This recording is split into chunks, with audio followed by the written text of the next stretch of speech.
everybody, close your eyes. I'm going to play with the zooming again to see if I can get anything to happen. There we go. For everyone who's watching on the replay, it is 10 minutes to 3, so we're going to hang out for a few minutes and chat while waiting for everyone to join us.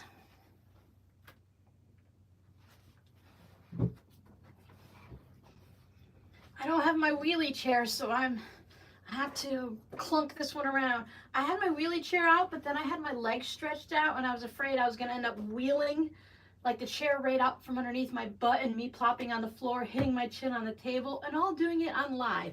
And I thought that would not be fun.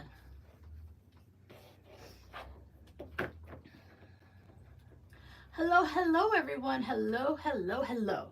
We're going to do something different today, but I am trying to work on my birdie stitches. This is my last block for February, and I'm just dragging butt on it, and I just need to get this done. So while we socialize, I'm going to work on this a little bit.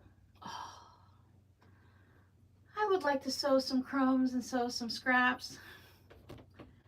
On the last live stream, I sewed a zipper pouch, and I don't think I've sewn anything for fun since then. I've been, as I say all the time, back of it, I've been trying to get videos done. Let me show you back of a block that's already done. So for those of you that want to see how neat or messy it is, I'll even come up close. This is December. There's the back. And there's the front. Mine aren't like beautifully neat, but I don't, because it's a back stitch, it's really not that messy either. So that's pretty good. And then I can start turning them into little mini quilts and actually using them. But I'm just stuck. I don't know if it's because it's the last block to do or if it's because I'm doing it all in pinks and purples. And I gotta say, even now, I'm about pinked and purpled and red out. Between Christmas and Valentine's Day, I have had about enough red. I don't want to see any more red. Yes, I have interfacing.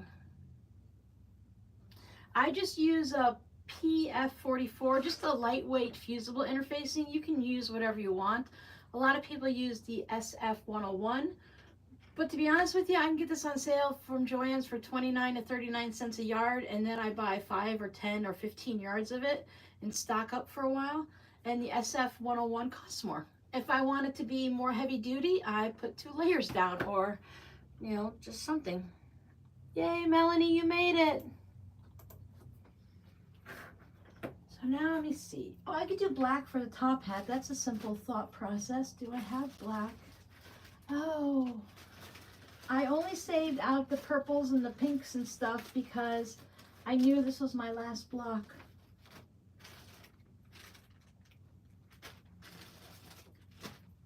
Excuse me while I go and find some black thread. The interfacing helps because it hides if you want to, ow, stab yourself with the needle. If you want to go from one little spot to another, just a short little jump, the interfacing helps hide the thread. So you don't have to cut it off, you know, go like that. And it also hides when you start the little tails that always pop out like this here. It hides all of that through the interfacing. And it also makes it a little sturdier to hold on to. But I need black thread. Ay, ay, ay, come on. Darn cats. Let's see.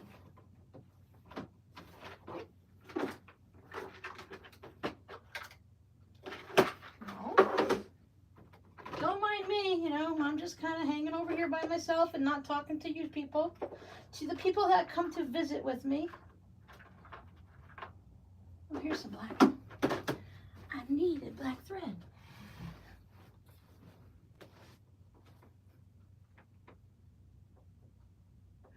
If it's already printed, you have to be careful though, because you have to find out by the directions if it'll come off. So if you want to do the heat one where you press it on with the iron, the pattern can disappear with the heat. Thank you, Jackie. I was wondering, like, please do what YouTubey thinks. No, Jackie was asking all you guys to. And what you can do also is if you don't have interfacing, you can take a thin piece of like a white fabric and just hoop both fabrics together, some muslin or something like that. Whatever is not going to show through to the front and change the color of your fabric, you can hoop them together, and then it'll do the same thing as the interfacing. So if you don't have interfacing, or if you have a pattern that's already printed so you can't iron the interfacing on, you can just go ahead and do that. Thank you, everyone. So that works too. So you don't have to always have the interfacing, because sometimes, you know, we don't have what we need on hand. And it's like, do you really want to go to the store and buy something, spend the money if you only need a little bit of something that you may never use again? You can usually find something in your craft room to go in place of it. And if you're using a heavier fabric, because you can embroider like on the back of a denim jacket. I was looking at my denim jacket in my closet, and I've been saving it all these years. I never wear it, but I've always wanted to do some embroidery, hand embroidery on the back of a denim jacket. So then you wouldn't need to have the interfacing to stabilize it or anything like that, or hide your stitches. It'll all, you know, be hidden because of the durability and thickness of the denim. Now that I have my floss, everyone's going to start popping in. We've got just about 3 minutes left. Then we'll get started. I pulled out, I have two kits, a medium notebook and a large one. So I pulled them both out and fabric for them. So we'll probably make both. It didn't seem to take very long. I found a video from the creator from, who is this? Rinsky Stevens. She has a bunch of videos from like 6 years ago. But I was trying to follow along the video with the directions in these kits, and the kits have a little bit different directions than her video. So I'm just going to use it as a guideline.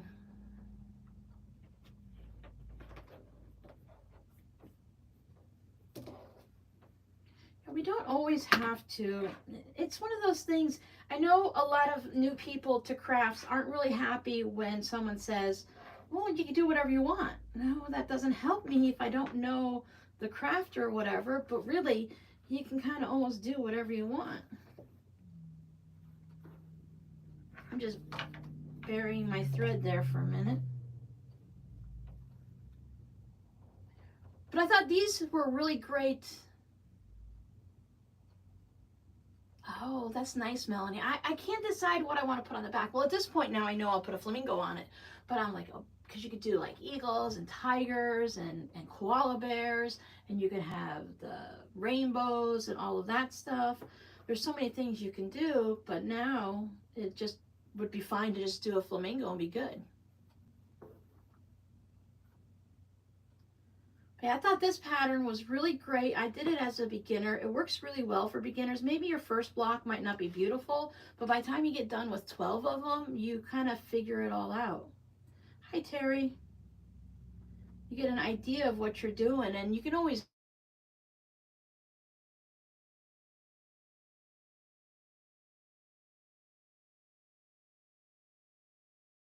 the darn new settings on the iPhones.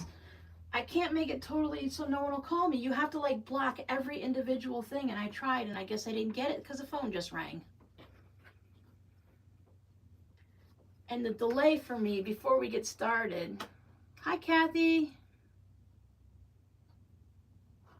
I'm gonna refresh my page. Yeah, little embroidery projects are fun. You can buy little kits, and there's plenty on Etsy to choose from too. If you can't find anything locally, there is a lot of fun kits you can do. And there's modern ones, and there are ones for just about everyone. There's ones with swear words on it, ones for kids, one with animals and fruits. And then Aunt Martha, I believe it is, she has the iron-on designs that you can buy at, you know, like Joann's and stuff like that. And iron the design on and then just stitch it. Come on, chat. There we go.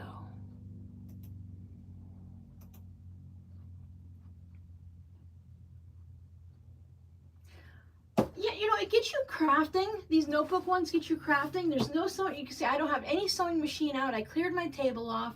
You do get to play with fabric still, so you're touching your fabric and maybe feeling a little inspired, or it just might get you interested in a whole other type of craft. We'll just wait a couple more minutes and then we will get started on it.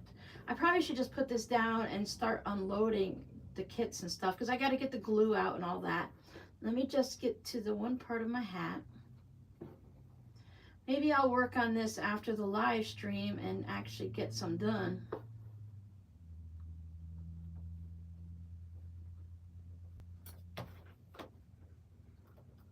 I'm trying to knit the socks for Robbie's girlfriend. I have one sock done and I want to get that finished so that I can work on other things at night, but I'm like a baby. I'm out of my sleep routine and I'm not sleeping well and I get crabby and then I fall asleep at inappropriate times. You know, all that fun stuff.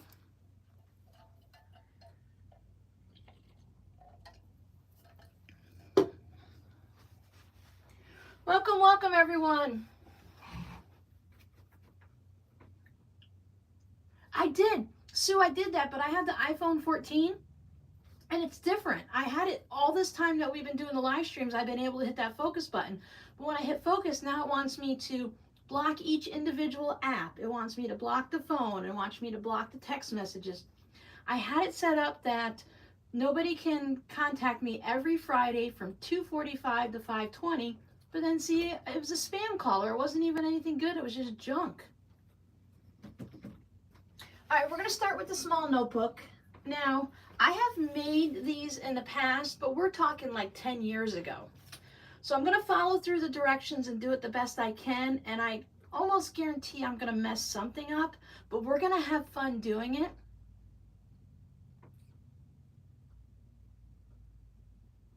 I don't know, Jody, there's something, I fall asleep fine, but I keep waking up in the middle of the night. So I went back and I started taking the melatonin again. And I slept really good, but the cats are still waking me up at 5 o'clock in the morning. So now I've got to train them. So anyway, I'm going to make a mistake. I just know it, trying to follow the pattern. I cut all the fabric out. I've got all the little stuff to go with it. These little, I guess they're kind of silver. The ones that have like the tarnished silver. Oh, antique silver book corners. I have that. And then let's open up the notebook kit and I'll show you what's in here. So first of all, if you can figure out how to open this up and get past it, then you're doing pretty good. It just has those little tape circles there. But you know, you cut one and you're like, okay, I'm done. Nope, there's another one. And then you get into here and this is tape closed. So it's a really well-made kit and put together nicely. I have my directions. And this is, oh, I knew the name of it before too. Let me see if it tells me what it is.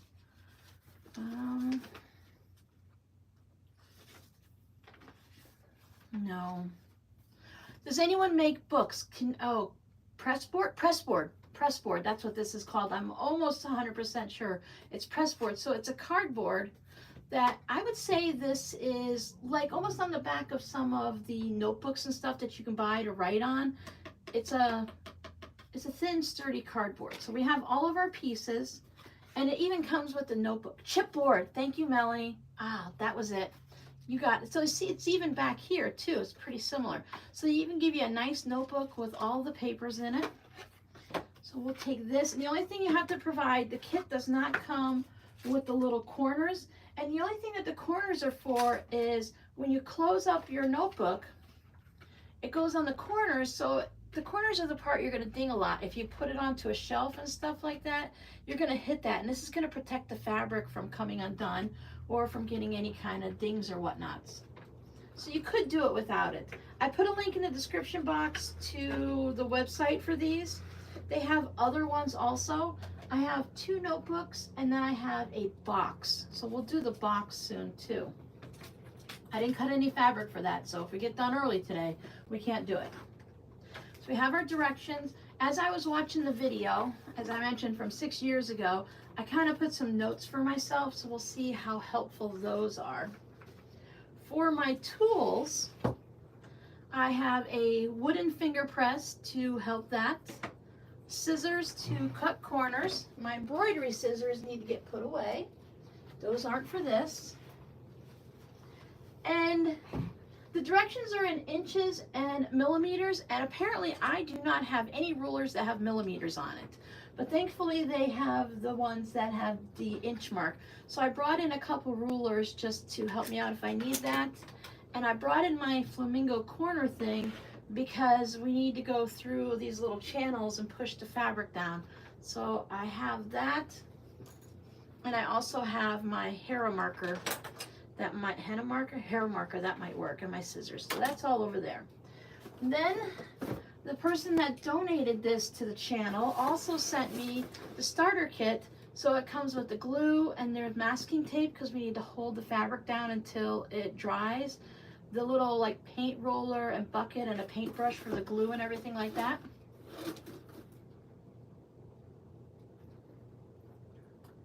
We are, let me see, I was out this morning, sweat dripping, but just by taking some cardboard out to the recyclables. It's supposed to rain somewhere today, whether it's going to be my neighborhood or someone else's. And then we have a little cold snap coming through because you guys up north are getting a polar vortex apparently, where the temperatures are going to go -30 and -60 up in the New England states, and I think up along the Canadian border possibly. So you guys have some terrible, scary weather coming. I hope everyone stays nice and warm and bundled up. I brought out an old cutting board, so if I get glue on it, it doesn't matter. This is the one that I use when I'm cutting for batting and stuff like that. So again, that's all from the same website. You might be able to find some stuff at like a thrift store and stuff like that. So it has the little paint roller. I know you can get this at like Lowe's. And then it has a little glue roller, so that's pretty cool. And it comes with an extra one. And then the paintbrush. So we'll put that all in. And I had to get a rubber mallet. Now, this is definitely not going with me when I move, and this is going to be a little overkill for what this is, but I don't know. Probably should have gotten a regular hammer. This one's already starting to fall apart and stuff. I was lucky to actually find it because Rob kept taking it and using it for stuff, and I had to hide it from him. And I don't know, it's a mess. And I have my fabric. So we're gonna go through and see what we can do. 14 and windy in Connecticut. My mother's in Connecticut. She was telling me this morning it was quite cold. But then you guys are supposed to warm up this weekend. I think she told me it was 1 degree this morning. It was supposed to be 45 this weekend. I'm pretty sure this is because it's a tax force, so I'm pretty sure I got this at the Dollar Tree. I just have to be quiet and careful when I put it on the table because it's loud. Okay, so we're just gonna go through and we're gonna attempt to read here. Oh, Texas, I heard you guys have been in a lot of trouble with the storms. I'm glad you're getting some sun today. So it had me cut out the fabric, and I put little clips on it so I know what fabric is what. So fabric A, I had some fat quarters of, I believe they're lilacs, right? So what it says is to cut a piece of fabric.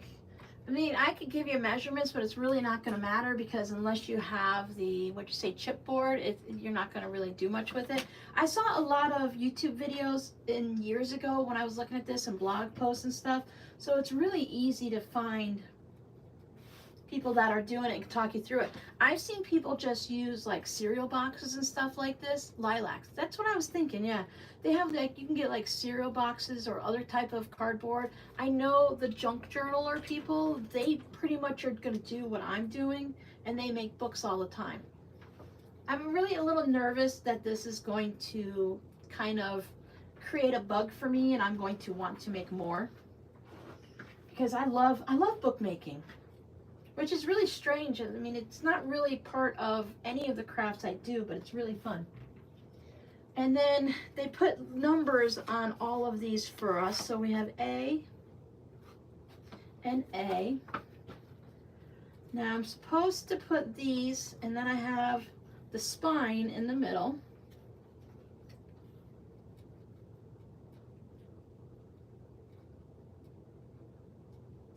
True, Melanie, but I don't think this is something I would make again. I like the ones, I like the junk journal ones and stuff like that. I'd like to make more like that. I actually have plans for both of these, Jody. I would sell, my first thought was to sell them when they were finished, but I actually have two people that I would like to gift them to. So this one here, I know someone who's having a birthday in February besides me, because, you know, it's my birthday month. Not that I do anything special on my birthday, but it is my birthday month. So I'm going to send this off to the birthday person, but I don't trust them to not be watching. So there are several people here that have birthdays in February, so I'm not going to tell you who it is. Anyway, we're supposed to put these, the spine is supposed to be 1/8 of an inch from each of our thingies.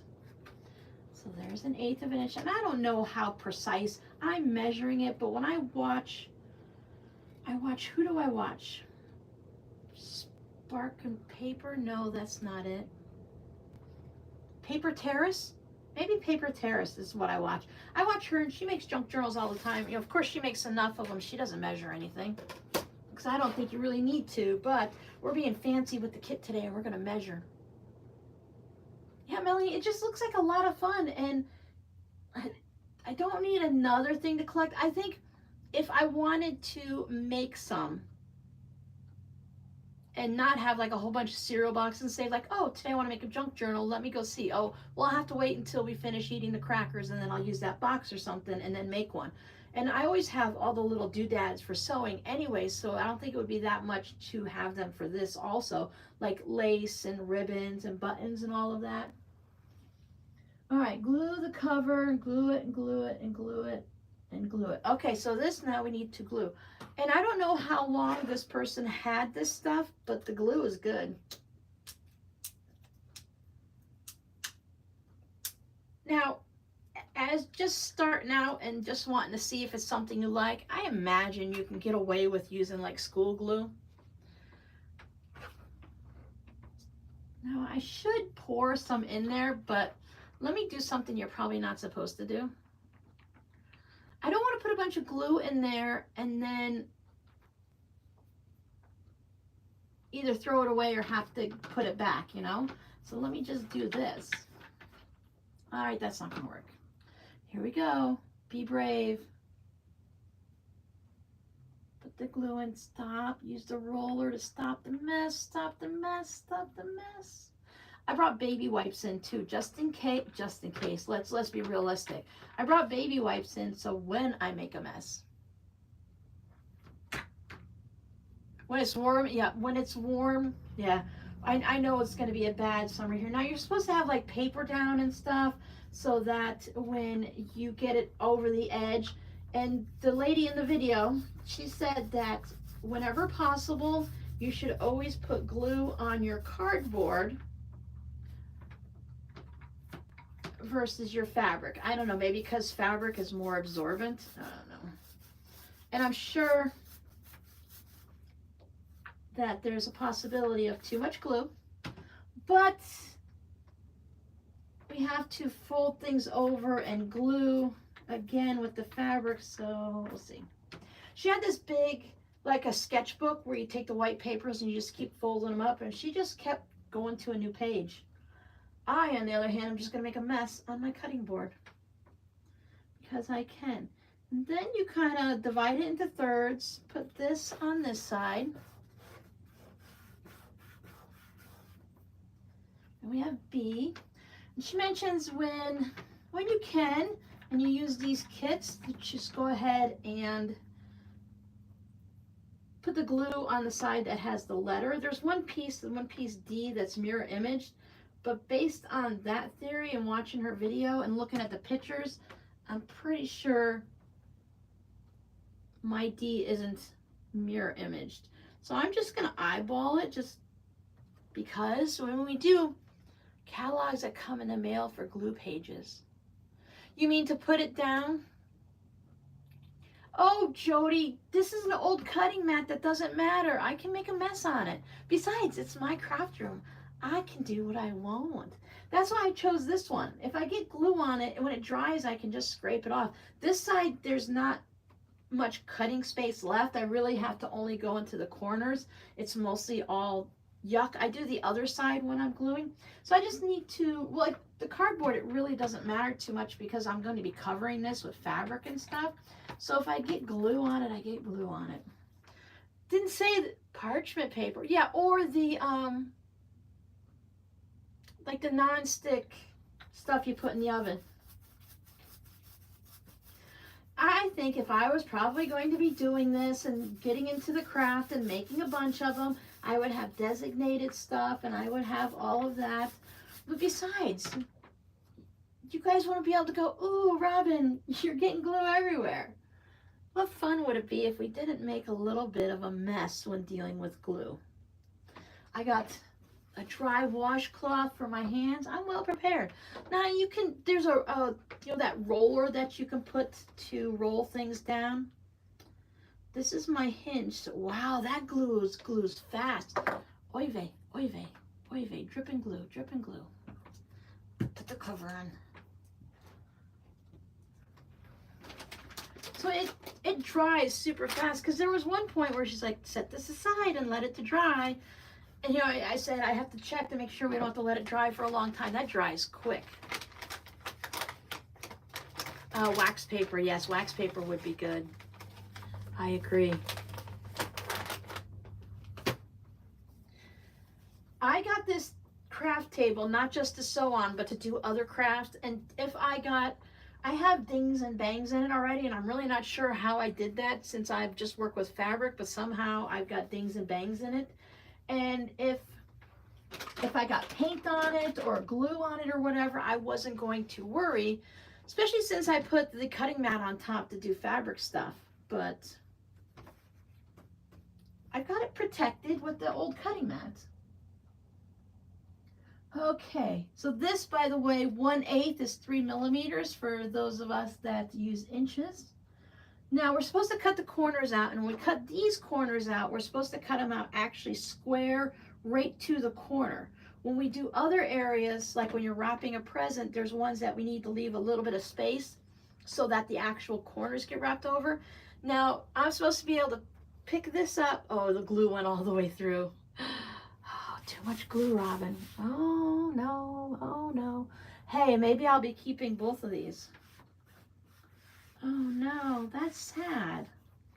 Look, I imagine once it dries, it'll go away, maybe just because it's, see my glue right there? Because it's black fabric. All right, hold on, let me get some parchment. Oh, I got something better than parchment paper. What I was talking about. I have this, I keep this underneath my wool mat when I'm ironing so that it just stops the heat from going into the desk that I iron on. Now see, that'll work. It will dry clear. That's what I was hoping. Thank you. Oh, it's actual bookbinding glue. All right, cut out my, yeah, so she said you can just go like this and it dries super fast. So I have nice sharp scissors. I'm a weirdo. I have to stand up to cut corners. You're supposed to cut them perfectly square. Melanie's probably laughing at me. Oh, Robin. You're crazy, Robin. What you doing? Don't pull the threads, cut them, because otherwise blah, blah, blah, blah. I don't know what she said, but she said something. Now, I have extra, and I guess I could, they must have gave me large enough dimensions, so I could trim it off, because I guess these are supposed to be squares. But I don't think it's going to matter, because we're going to cover up that centerpiece anyway. Thanks, Melanie. And then you could, if you had like the junk journals and you can get all the beads and you have like the bookmarks in it and then all the fun, I could make the junk journals, but I have no use for a junk journal. But I think it's so much fun just making them. I made a lot of things before I played on YouTube. I don't think that's going to matter too much. Okay.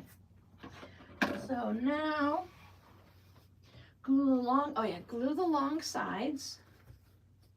Boom, boom, boom, boom, boom, boom, boom. Now she said to do the cardboard first, but when she was showing us in her little video,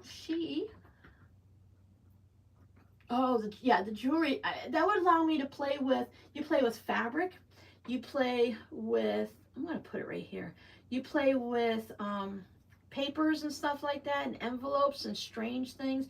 You get to play with beads. So I'm just gluing this top, what, 1/2 inch or so, 3/4 of an inch.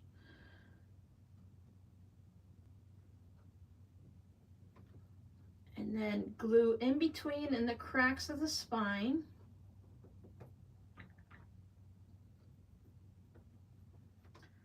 Wow, that dries super quick. Bring that up, bring that up.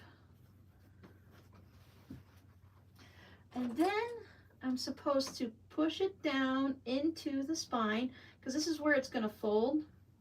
So that's going to glue into there. I don't see how, because it keeps popping up. That's going to work. This is one of those parts too where it's all going to get hidden. So whatever you do in this little section, it's not going to matter too much from what I can tell, because we're going to put a cover on it. Fabric fix glue works well for that. For gluing these down? Thank you, that's interesting. I never would have. I would have just probably gone with like a school glue. And I guess, I mean, if it's just for me, if I'm making something for myself and it lasts for 6 months or a year, or it lasts forever, for me, it wouldn't matter, because, you know, you can always make it again for yourself. This glue is super thick. If anyone wants to compare it to something, like double thick of school glue.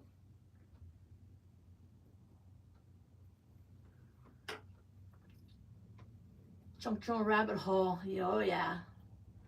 I want to make the accordion ones. I just love that look. I watched so many videos in the past. Of course, now I'll start going back and watching more videos, because it just looks like so much fun.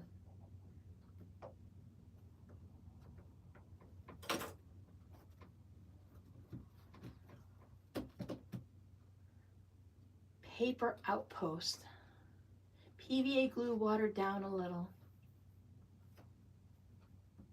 I think there's so many things we can do. Now this one, she said, because the next point is to fold these up, that I'm supposed to cut them on the diagonal and leave about 1/8 of an inch, so that when I fold this up, that the fabric doesn't stick over at the edge, and it also still covers up that corner. So that means I would need to cut it this way. I think I want longer scissors. I think I'll go with these.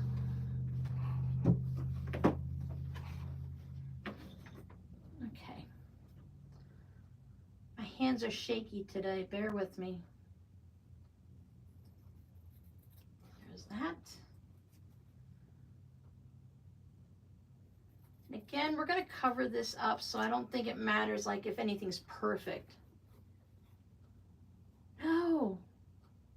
There's got to be a rule. Like if I'm going to get into this, I'm going to buy a container, and when, just like you make in handmade paper, when the container is full, you either have to make stuff or you can't save anything else anymore.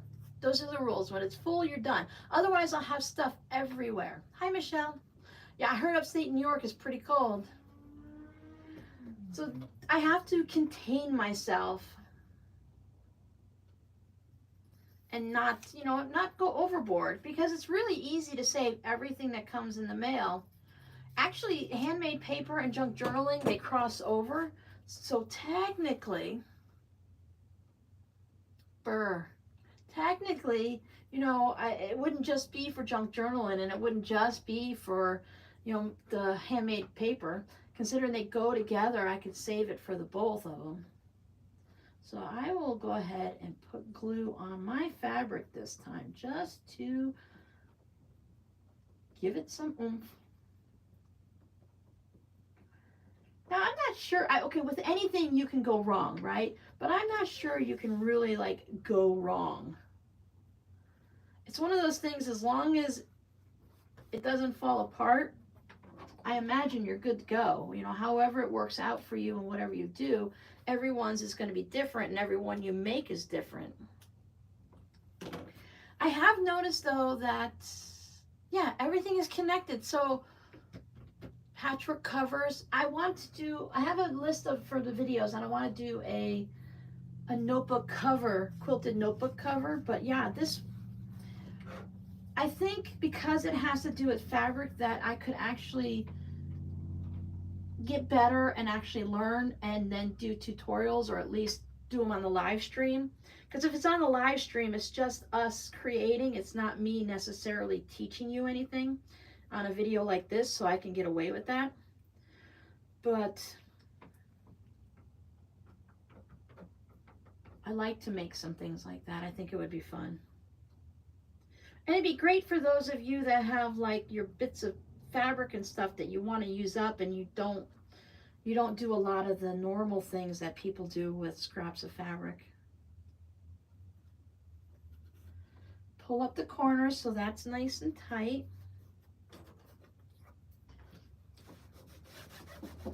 See? Who needs to make cookies on these?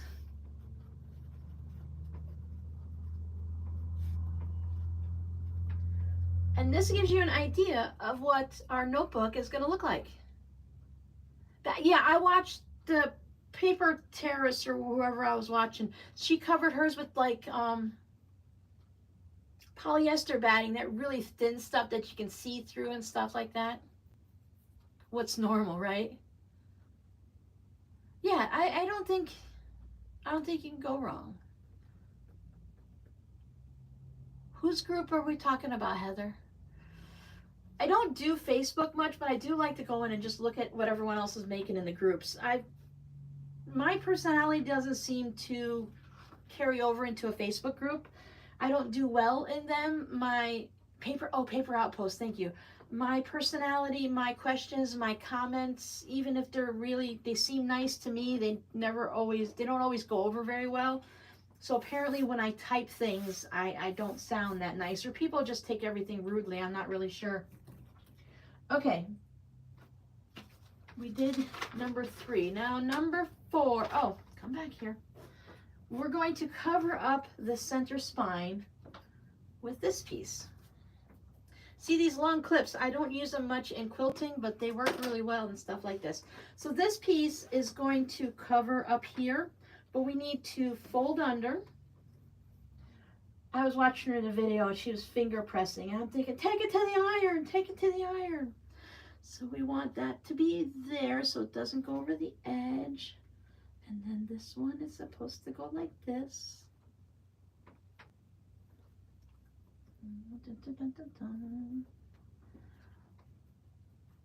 Isn't it pretty fabric?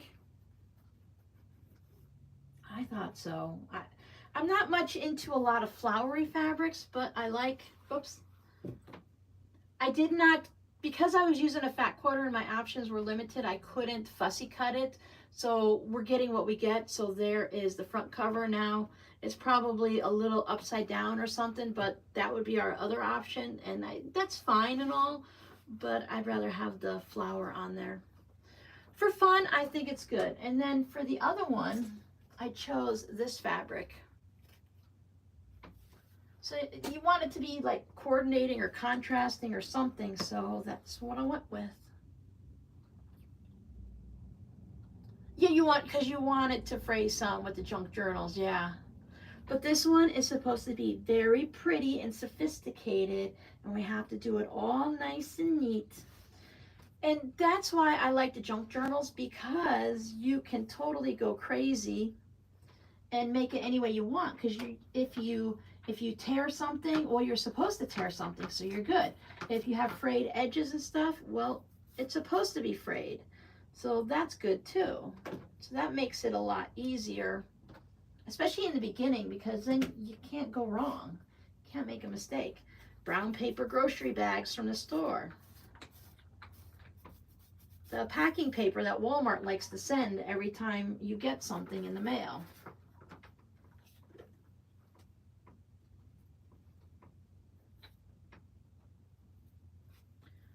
because that's how we cheat.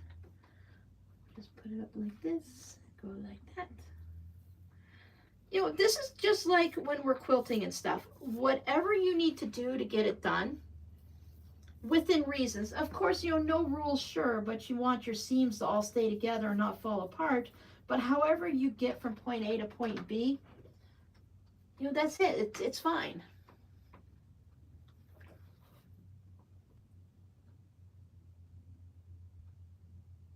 Oh, no, no, no, no, no, no. Small containers. And it all depends too. Now, it's hard for me to just find the time to do everything. But if I can schedule something and say, okay, like the first Sunday of the month, you know, that's only for junk journaling or something like that, you know. Oh, I forgot a spot.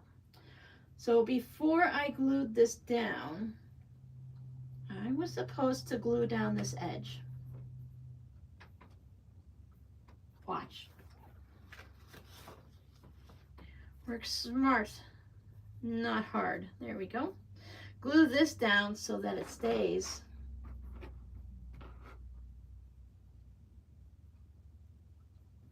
That's like creating our, when you top stitch the seam allowance down.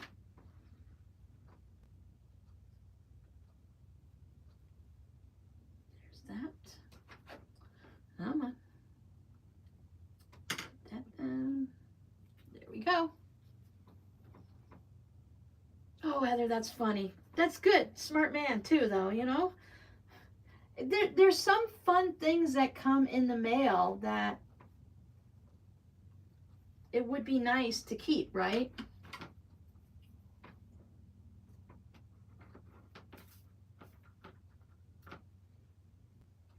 I could see that if you're going to pull all this stuff out and you're going to be messing with the glue and stuff like this, making one does not make any sense.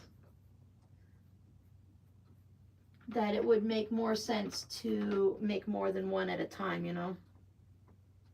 So much for my paintbrush.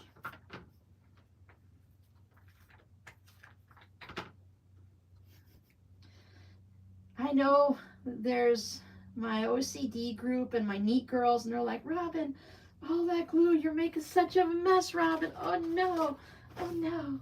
You can't handle it. I know, I know, I know. There, better? It's okay. It's all washable. It's all washable. We're okay. We're okay, right? It's okay.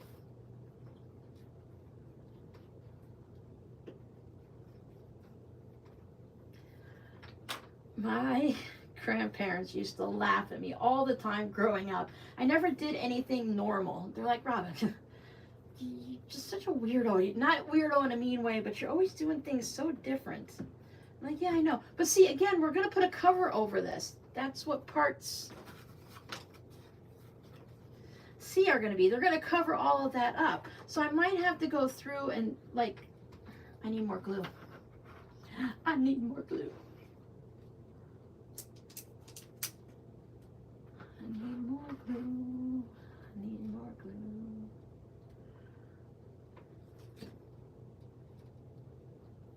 Boy, that stuff, there's not much wiggle room with this glue.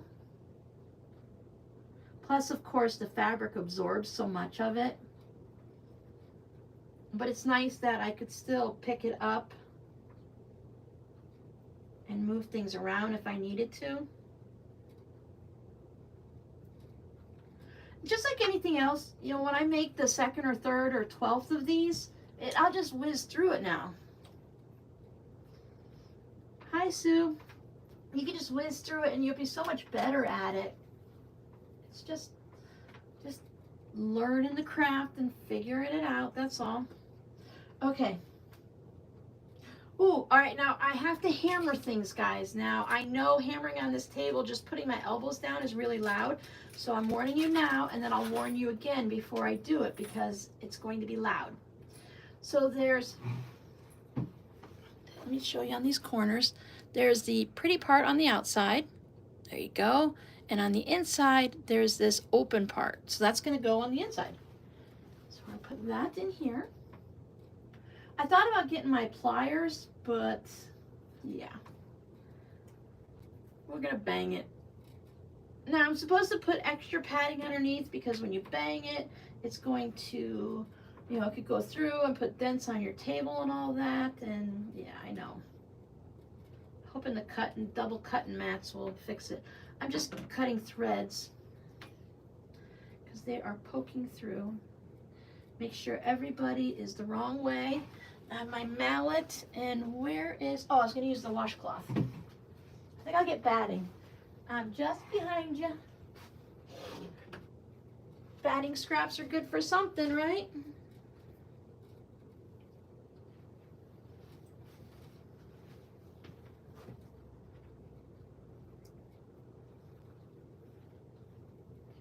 There's that. Because with my hammer, I don't want to get it on the fabric, you know? Oh, here, I'll do this. No, I can't do that to you guys. Hold on. Oh, they're over here. I have a pair over here that I can use.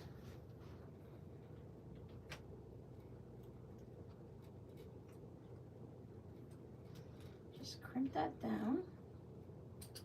Look at the other side. Yeah, it's fine.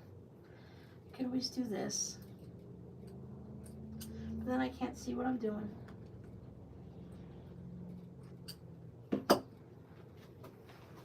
We can be really professional and pull out the jewelry ones, which would probably be a better idea.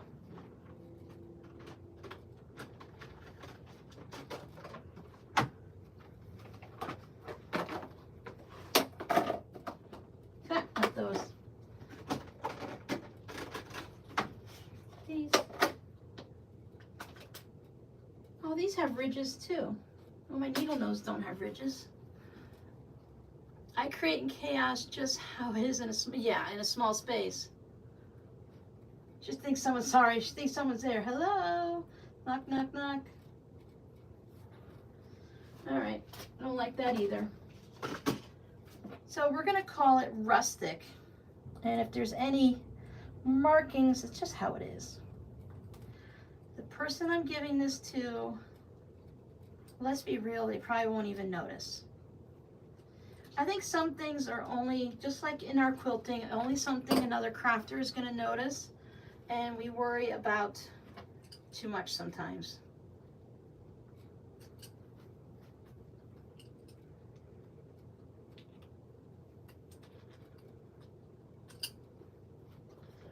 But whoops, can't put two on the same corner. I like the finished look this gives it. Makes it a little classy. Makes my, you know, Oreo cereal box, Oreo? No, Cheerio cereal. Fancies up the box a little. There we go. Fancy corners, you can see the thread peeking out. So I didn't get those perfect, but again, that's okay. Come here, chair. All right. Now, we're going to do C. Now there's two C's and we have to cover these special. One of them is going to cover up here and clear up that mess. And one of them is going to go here, and then we're going to put the notebook in it so we don't need to cover the whole thing, so there's no sense. Hey, Sue, I had that thought. I seriously had that thought. But no, I'll just pull out the pliers. We'll do it the right way. I don't want to get glue on my quilting ruler though. Okay, fabric. We are doing part C, so that's this one.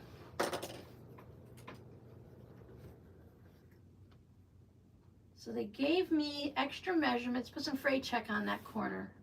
Okay. Is it raining? Oh yeah, big raindrops. I park my car so far up in the driveway, it always looks like it's missing when I look out the window. Okay, so this one we're supposed to put one on here, and then we only need to cover a portion of it. They didn't, I don't think they gave me like actual measurements, so I'm just gonna do this.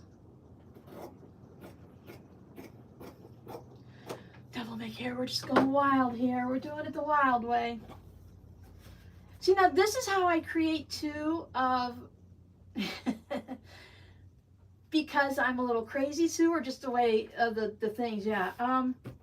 Oh, photo albums, I was thinking pictures, yeah. So when I'm just doing something for fun and I don't have to think about, you know, I think about you guys when I'm doing it, but I don't have to think about, you know, a whole like tutorial and stuff like that.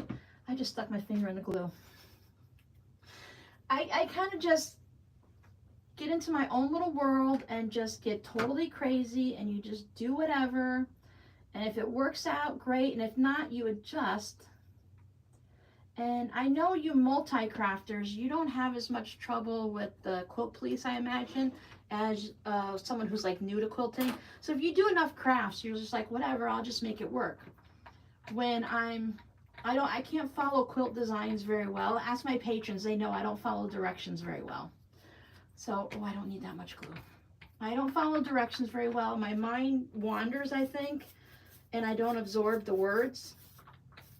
I guess I learn by doing versus by following stuff. I feel it changes over the years. Like when I was in high school and a young adult, I could do things by reading. You know, you read the written word and you'd know what's going on. But now that we have videos and stuff, I find that I do better watching videos when I learn. See, Jody? No messes. No messes. That down. Oh, isn't that pretty? That's pretty. Ruffles and lace. Oh, you ruffled everything, yeah.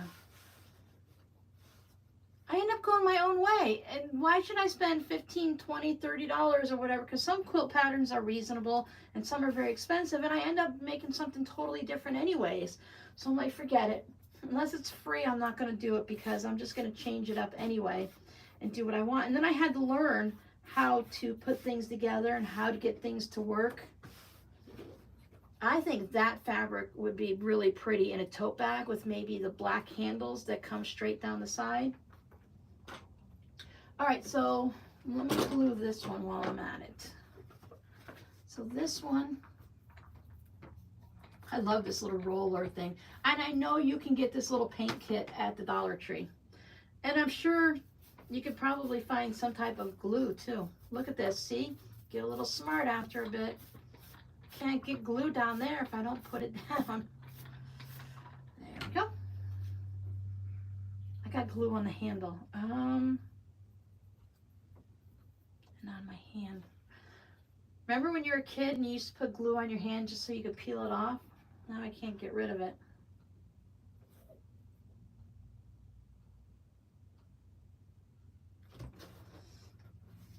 It's done. What's done is done. Can't change it. Yes. Yeah, I should be able to wash the foam roller just like a paintbrush too, like a paint roller. I should be able to get the glue out of the roller so that that can be used again.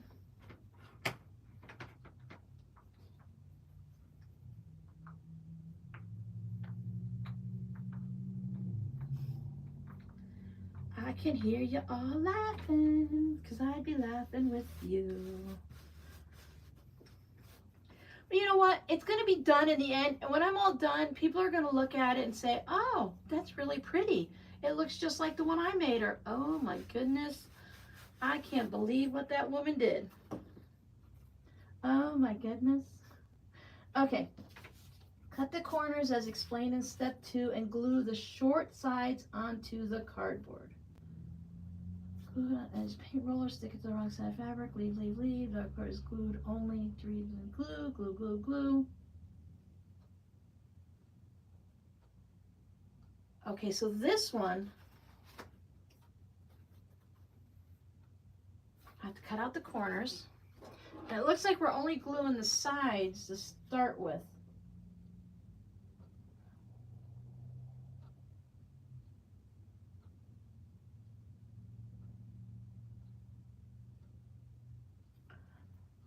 before I do anything with this, I got a little confused because she put like 2 of them together and then glued them. So I knew there was a possibility of me doing something wrong. So I'm going to pause on these and set these aside. Besides, it says set them aside anyways. I can glue the edges when I get to that point anyways. It dries so fast it doesn't matter. Hi, Janet. Oh, bedazzle. I never got into the bedazzle. See, in the 80s, let me see, I was born in 69, so 1980, I was 11. I graduated in 87, so I wasn't into that much of anything. I mean, I saw the 80s stuff around me, but I wasn't into like crafting or anything. Not until like my early 20s. 3, 4, 5, 6, 7, 8, 9. Glue part D onto fabric C. No, I think I chose something different than what you're saying. Because I have this.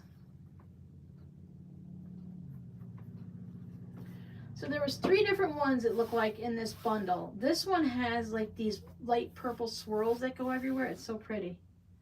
Now D, when this goes into the notebook, where's my picture? So D is this bottom corner that I guess you can tuck paper or something into. I don't know. So that needs to look like this. So I need to put the fabric on the D side. See, now in the video, she said to put the fabric on the D side. Never mind. Ooh, I wonder if I can do that. And then E,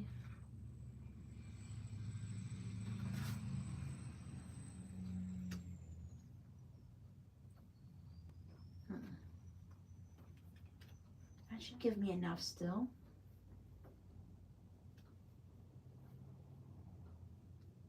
Right? D gets fabric everywhere, so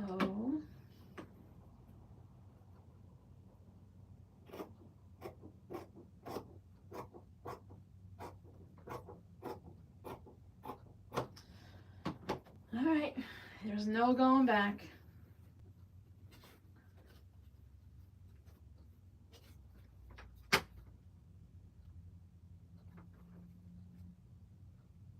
I tried macrame. Rob was better at macrame than I was. I could not figure out any of the knots. Just couldn't do it.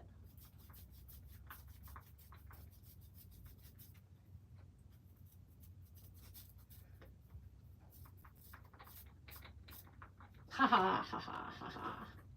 Ha ha ha ha ha. Ha ha ha ha ha. Am I doing this right? Oh no, I think I'm doing this wrong. Hold on. It's like heat and bond, you've got to think mirror image. I thought there was a big thunderstorm coming through, but it's a motorcycle. Yeah, the 80s seem to be making a comeback with the crash, yes. I mean, because you remember for a while there, it was like macrame. Ew, you couldn't even sell, you know, at a thrift store. It would just sit there and everything. Nobody wanted anyone's old macrame. And now they're doing all kinds of stuff. I watch people, they have like a loom where they put the ropes in, right? And then they weave all the really thick macrame yarn and the regular yarn, and they weave it and they put macrame braids and knots and put beads and do all that fancy stuff. And then they sell it for several $100s. 80, 81, and here sound like me. My kids are 88, 91, and 99. But yours are much further apart at the end.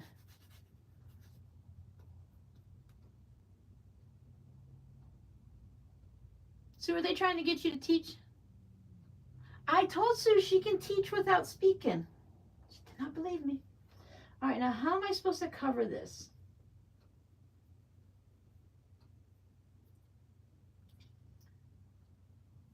Glue part D onto fabric C. Cut the corners. I don't need all this extra fabric.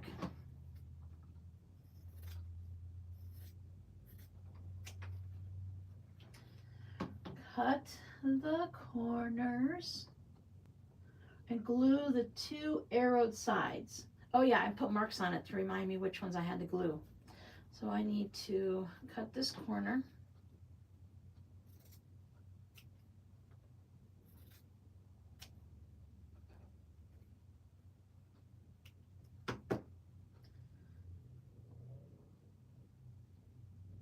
And cut this corner.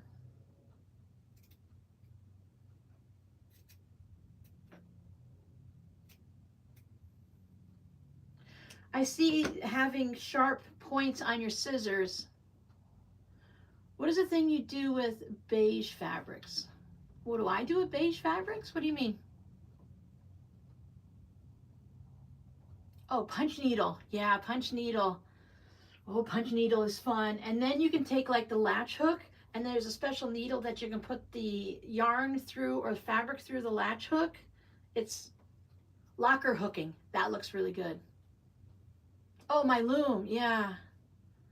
Yeah, I have a, it's called twining. I have that started for the cats, but I'm just going to take it off because I don't feel motivated to work on it. It was like the practice one, so I feel like I want to do something better.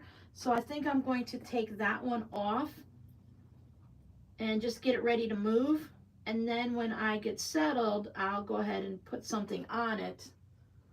Because right now, I just move it out of the way every time I go into the fabric room.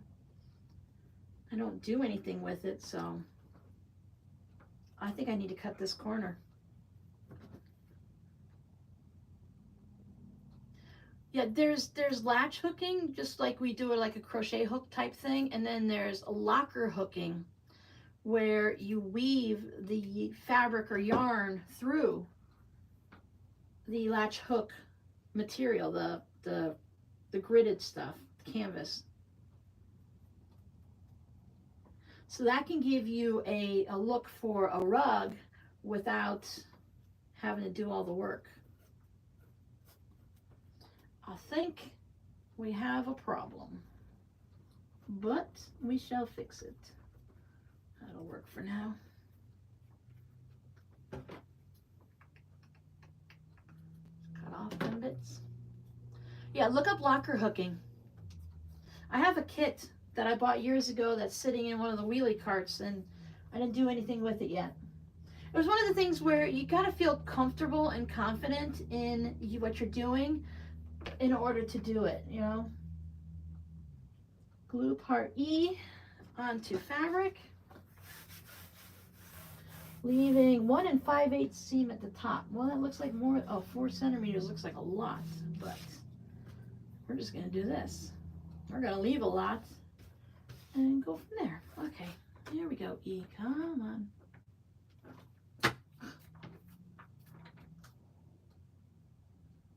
You know what? I have seen these at the Dollar Tree. I've seen these at the Dollar Tree. It's been a little bit, but I've seen these at the Dollar Tree because the more I look at it, the more I recognize the glue, and I recognize this little thing, the little glue bin. It's been a while, so I don't know if you're going to find it there anymore, but you never know. And I did put the link if you want to buy the kit, but it's a great way to start. Kits are always nice, but if you really want to get into junk journaling, I highly recommend just searching junk journaling on YouTube, because a lot of people will sit down and, like I'm doing right now, and do a live stream. I did search for other people who have made this kit, and the only one that comes up is me and the lady who invented it. So, well, if anyone else wants to look for it, they'll find me.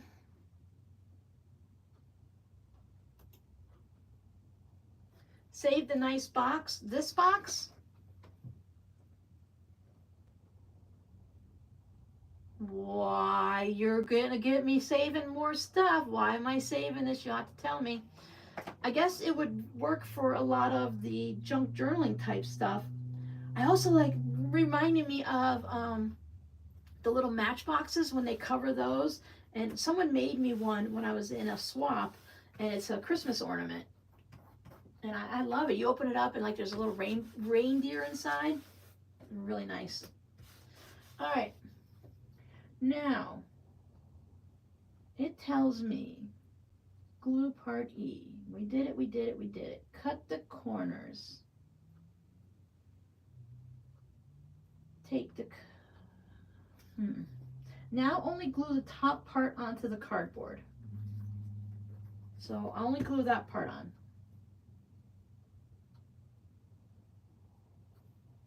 That's a big corner.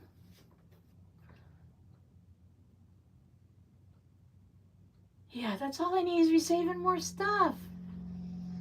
I'm trying to get rid of things. You just see what I donated to the thrift store already. I took up like 6 or 7 big, large black trash bags. Yeah, denim on journals, that's really nice.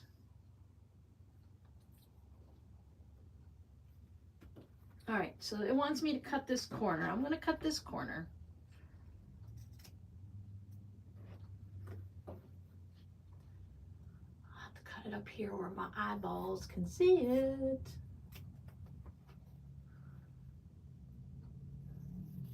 My kids are gonna think I'm crazy. I had them saving candy wrappers at one point because I was gonna make those candy wrapper zipper pouches where you cover them in the vinyl. So we saved candy wrappers for a while. So we'll put this one down, right? Now only glue the top part onto the cardboard. Lay aside. Okay. Okie dokie.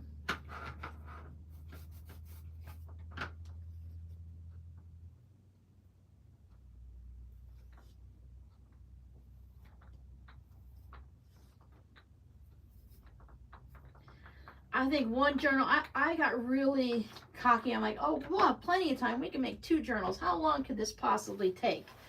Well, I think the second time you make it, you'll probably whip it up pretty quick. But when you're trying to figure out where everything goes and how it goes, the first time will always take longer. Ta-da, set aside. Now what do you want? Take the completely covered C, which I didn't completely cover. Is this C? Yeah, this would be C. So I need to completely cover this one.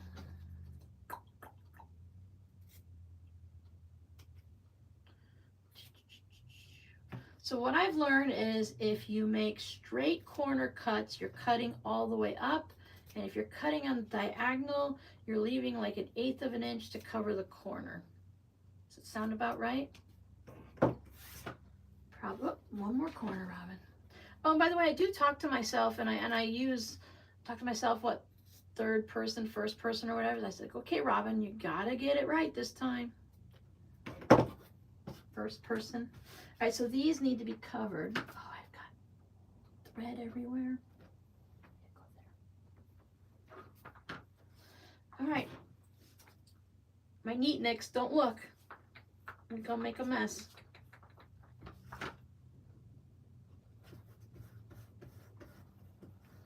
That side. Probably should have done the short ones first, but that's okay. Oh, I can get on the cardboard. That's not gonna hurt it. Or glue. Do you know when you are moving? No. I have to take care of a couple things with the house first, and I want to talk to a lawyer and make sure everything is, right and going. And then I don't feel like the house is going to take very long to sell because my house is a lesser value of the area, and due to the hurricane and just little things that need to be done over the course of time, my house is going to be more of a fixer-upper, a handyman special, a flip house type thing than a regular house, especially because of the hurricane stuff. So houses are selling, actually they're selling pretty quickly, so we'll see. Someone wanted to buy my house before Christmas, and it was going to close in like 30 days. And I'm like, whoa, I'm not ready for that. I hadn't made that decision yet. So that was a little bit too much for me. But now that I've sat on it for a little bit and got through the holidays, so now I'm okay. All right. Because I've been going for the last 3 years since Rob passed away. I've been like, sell the house, keep the house, sell the house. I asked the universe to tell me if I should sell it and keep it. And I think the universe told me and I wasn't listening, so they sent a hurricane. I heard them this time. I'm going to be moving in with my kids to start with. Well, I'm going to move in with my kids for the near future. It's just going to be financially better for all of us if we live together. Then we've been looking at 5-bedroom houses. That'll allow me to either have a craft room, or right now, Robbie, my youngest, he has a bedroom and he has the small den for his gaming room. So we decided that if I'll get the master bedroom when we move to the next house. For right now, I'll just move in with my kids and I'll stay in the little den and it'll be fine. I'll make do and everything will be fine. But when we move into the larger house, then if the houses we've been looking at, the bedrooms, the regular bedrooms are 15 by 15.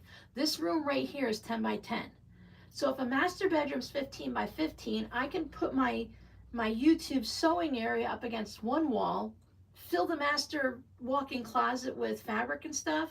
Robbie can still keep the game room, and I can have that closet as like what I have in my fabric room. I can put the extra stuff in that room, and then it'll be enough storage room for me, because I only need this much room to sew. I only need this table worth and then somewhere to iron.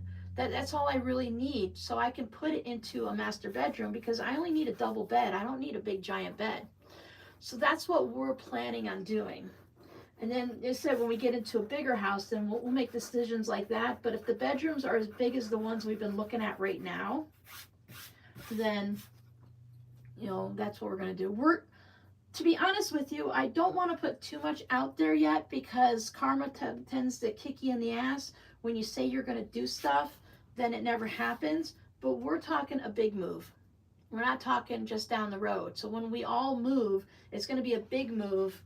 And then once things are definite, they're definite right now, but there's still things that could happen. So when they're 100% definite, we have a moving date, I'll tell y'all where we're going. I think y'all will be very excited.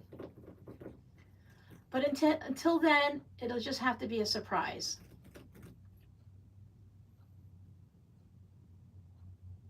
Yeah, I don't normally say where I take it, because some people get really mad if you take things to Goodwill. But our options here are very limited, and I shop at Goodwill. My kids shop at Goodwill. So I don't have a problem donating things to them. So I donated everything to Goodwill. Plus, I could pull my car up and they wheel out a cart, and I can leave my car running, put it in the cart, and then drive off. Other places, the other thrift stores, they want to open up every bag, look through it. They give you stuff back because they won't take it and stuff like that. And I'm like, I don't want to deal with any of that. At that point, I'd rather just throw it in the trash and forget about it. Okay, now that I've talked long enough for those to dry, take the completely covered C and part D. Lay part D onto part C in the lower left corner, like that. That's not right. Like that.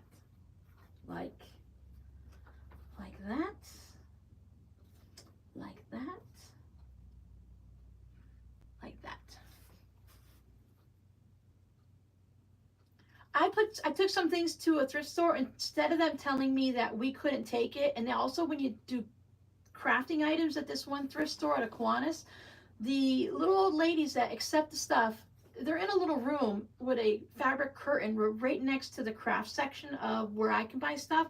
And I went inside and I was looking through stuff, and I could hear them dividing up all of the things I donated, divvying it up, and taking everything that I donated without it ever going onto the shelves. Melanie, where are you again? You're here in Florida, aren't you?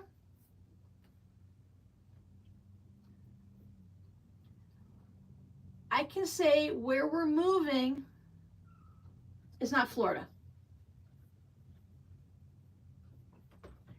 Okay, now put that on there. 2 seam sides of part D can now be glued around part C. One part is glued as it is, the other part will be cut slantwise. So one part will be glued as it is.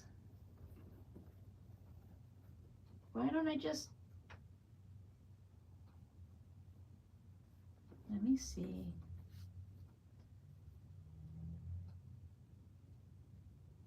Okay, so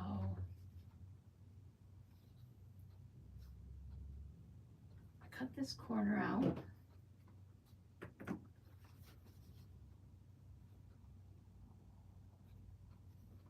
I'm looking at the little pictures here just to make sure I'm cutting it the way they want. They want this one to cut here. And that's going to get folded up. And this one they want me to cut like this.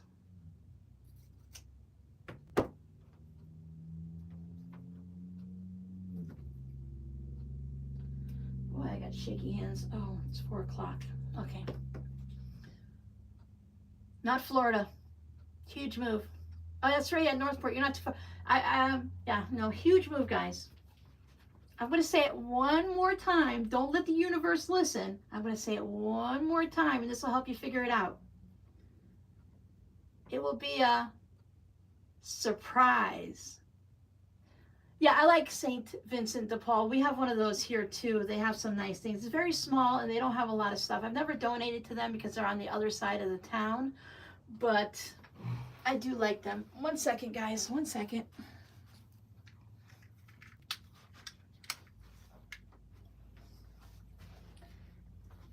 So did anyone get that hint? If you search for it, you might be able to find it. I left it vague enough that there's several places it could be, but you might be able to find it.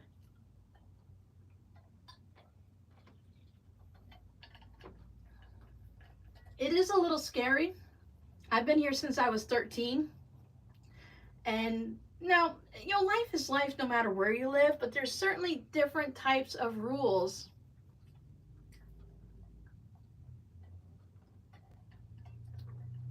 Now, Lynette,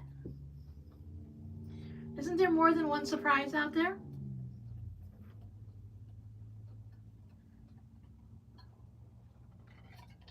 If I say you're right or wrong, I can't let the universe come and get us.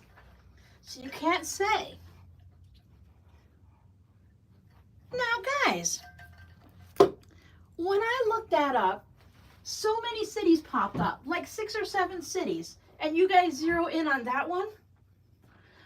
How do you zero in on that one? My daughter works at Mission Barbecue. We had to move, well, we choose to move because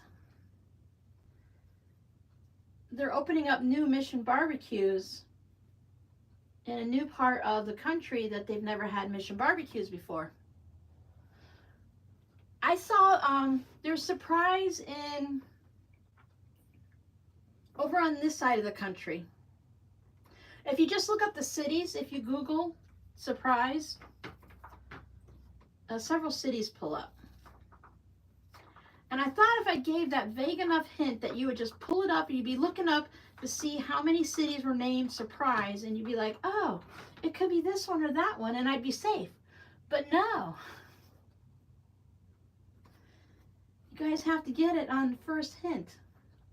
Okay, now, since you know most likely, probably, that that's where it's going to be, you got to send out good vibes out into the universe for me that nothing changes between now and then. Either way, I'm selling my house. No matter what, I have to sell my house. It's been something the kids and I have been talking about for a while, and it's just, it makes more sense to us as a family to live together, and we can't live together in this house. This house just needs, and it's not a lot.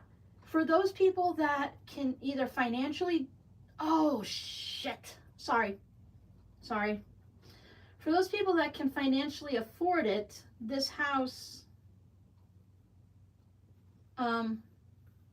it won't be that hard to fix up. But for me, it's going to be hard. It's going to be hard to financially do it, I can't do it on my own. I don't have the physical ability anymore. That's why Rob and I didn't do a lot of the work that needed to be done. The little maintenance things we've done, but things just need to be taken care of over time. And sometimes you're just not able to, either financially or physically. And this house being a wood frame in this area is just not, these houses, they're not lasting long. Get good vibes for me. Thank you, Melanie. So good vibes. Don't let the universe kick us in the butt. But I had to laugh. You ever hear this story about there's a flood and a man's in his house and he says, God will take care of me. God will protect me. And the policeman knocks on the door and says, sir, there's going to be a flood. Come on, let's take you out of here. We'll save you. No, no, no. God's going to save me. God's going to save me. I'll be fine. Fireman comes. No, no. God's going to save me. He's up on the second floor. The water's coming in the house everywhere. Family guy or someone comes by on a boat and says, come on, I'll rescue you. He says, no, no. God's going to save me. God's going to save me. He gets on the roof. God's going to save me. Tells the guy in the helicopter. The man dies. He drowns. He gets to heaven and he says, God, why didn't you save me? He said, well, I sent you the police and the firemen. I sent you the guy in the boat and I sent you the one in a helicopter. So I have to laugh because I asked the universe, tell me, should I sell my house? And something in the house broke. And I'm like, okay, are you telling me that I'm capable of fixing this? So I fixed the hot water. I fixed the faucet. I fixed leaks. I fixed this. I fixed that. Fixed the toilets. And I said, universe, are you telling me that I can fix things on my own? I can survive. I can do it. And then the hurricane hit. And he's like, no, I'm telling you, get the heck out of your house, woman. So yeah, I'm listening to the universe.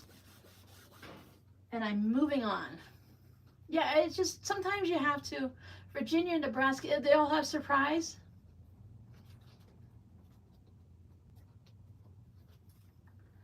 All right, so even though you've pretty much guessed it, I'll give you one final hint for those that are, just in case you're not sure that it is what it is. I am in Eastern Standard Time right now. When we move, we will not follow daylight savings time anymore. That should cinch it, and you guys should know 100%.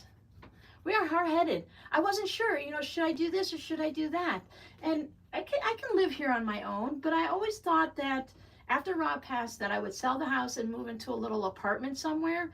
But the reality is, to be able to survive into my older golden years, it makes more sense for me to live, right, Sonny? It makes more sense for me to live with my kids. Now, my kids and I will live together and never see each other because they work and they're nighttime people and I'm a daytime person. Okay. Now do the same with partially covered parts C and E. Okay, so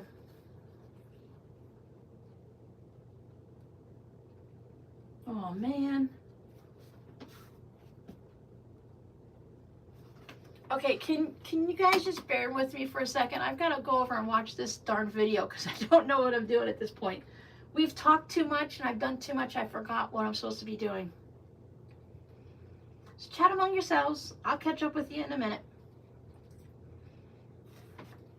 Oh, I'm going to put on the volume, but this is one of those videos that has music playing the whole time that the woman is talking. Oh, that's my volume. Never mind. Let me see if I can get to that point and just follow the video.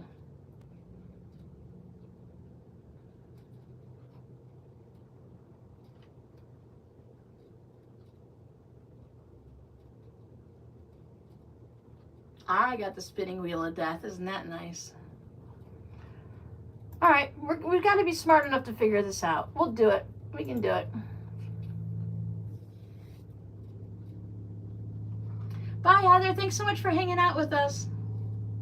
If nothing else, you'll see it on Whip It Wednesday.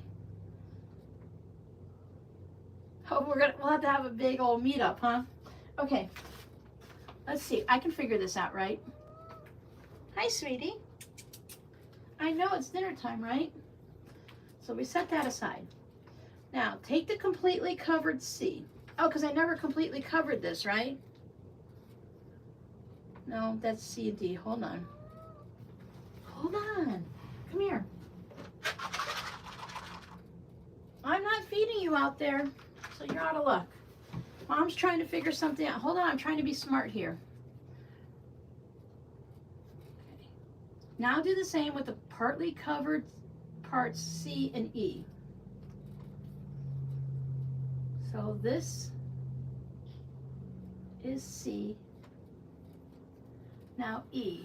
Okay, so this is where I couldn't figure out if I was supposed to do anything with. So I think if I have this like this, what I'm supposed to do is put this like this and have that wrap around. So that means I can go back and read the directions and glue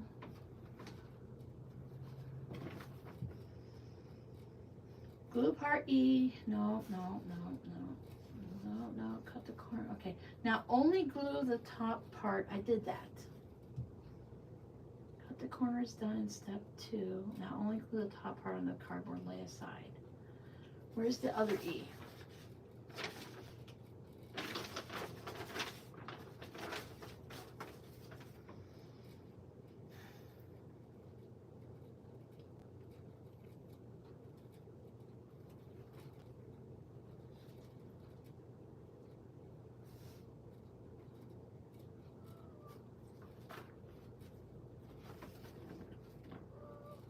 I hear you, child.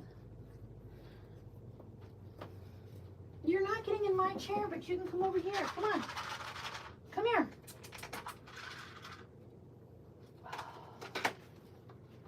Why do you have to be a brat? Huh? I'll be right back. Hold on. Come on.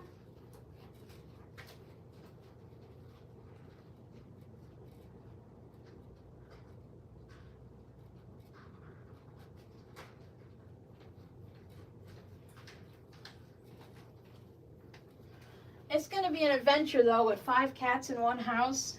It's going to be an adventure. Okay, back to this. Let's figure this out. So this is part C. So I think I need to cut the corners and glue the short sides onto the cardboard. Cut the remaining seams slantwise and cardboard glue the fabric to the cardboard. See, they put directions way down at the bottom, and after I look at the picture, I stop looking at everything.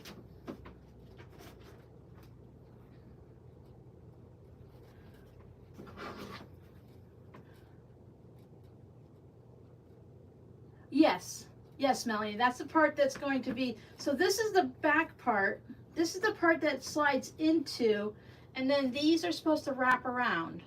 So I think I need to go ahead and cover all of this up, glue all that down, so that when I put this on, then I wrap around the glue, and these are supposed to hold it together.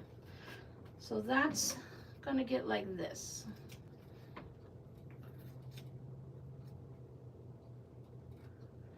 I always, when I have problems with stuff like this, I always go back and think, when I was 19 years old, I sat at my father's workbench and I rebuilt a carburetor just by reading the directions on a written pattern. And my father's like, "You did what?" I'm like, "Yeah, I just followed the directions and I rebuilt a carburetor to put it into our car because we couldn't afford to take it into the shop and do all the work." And my father's like, "That was really hard. I can't believe you did that. That's amazing." And I'm like, "Wow, it was really simple." So if I can read the directions to rebuild, bye Rose, I'll see you later, then, I can do this. And it comes down to, I think about it a lot. It comes down to, people tell you that something's hard and you can't do it. Like with zippers, if someone tells you all the time that zippers are hard and you can't do it, then you start to think, wow, well, zippers must be really hard and I can't do it. And then you make them, you make your first zipper pouch and you're like, wow, it wasn't as hard as I thought. All right. I think I was supposed to go diagonal with those, but you know what? I think we're all right. So this is this. And then this I'm supposed to line up with that. And then these are going to glue this together. Okay, so I only want to get glue on this. So I want to be careful. You rebuilt an engine once, Melanie? I say we are twins, huh? Sometimes you just have to do things. And And a lot of it comes down to, like, we haven't always been like low income. There's been times when we've had a decent amount of money. We were almost to middle class, and things were going good. And then, you know, Rob got really sick, and I got sick, and that's usually how it ends up happening. And things went, you know, crazy. So you have to learn too. And like when you're first starting out in a marriage, if you got married for love and you didn't wait until you were older and financially secure and all that, you have to learn how to budget, and you have to learn how to cook your own food instead of, you know, going out to eat in restaurants. You have to learn to work on your own car. And remember not to fold this fabric over because you got to put the next piece on. Yeah, you can't afford a mechanic. We've done it before because my father and my grandfather always worked on cars, so they had like the cherry picker where you hang the engine from a tree and then you could drop a new engine in and stuff like that. So I grew up doing that. I grew up semi-country. We had friends that would have the land for a farm, so they would keep like all the animals, and then everyone would get together and butcher them together. So we lived that life, and I didn't know any better. It's like you take care of your own. You grow your own vegetables, and you buy Twinkies at the store, but that's about it. You know, if you want food, you have to grow it yourself. I want to double check to make sure I'm doing this right. Since we know how well this glue adheres. Oh, I didn't cut out the corners. Son of a sailor son. Like my swearing? Son of a sailor son.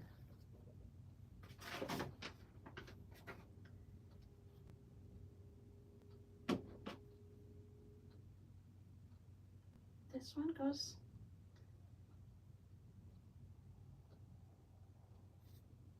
I wish my hands would stop shaking.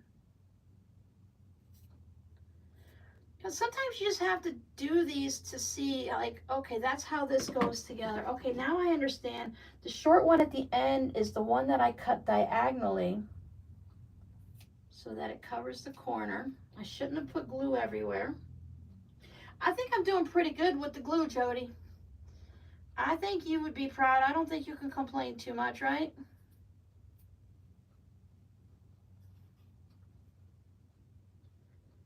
And of course you have to learn not to put all the glue on everywhere at once. And again, once you figure out where all the pieces go, and I think junk journaling is a lot different too, because once you learn the technique, you just do it. You're not following directions in a kit. Because with a kit, if you mess it up, you're done. You know, there's no extra pieces to try again. If I'm making a scrappy quilt and my half square triangles came out too small, well, I can change the pattern, or I can, cut more scraps. Okay.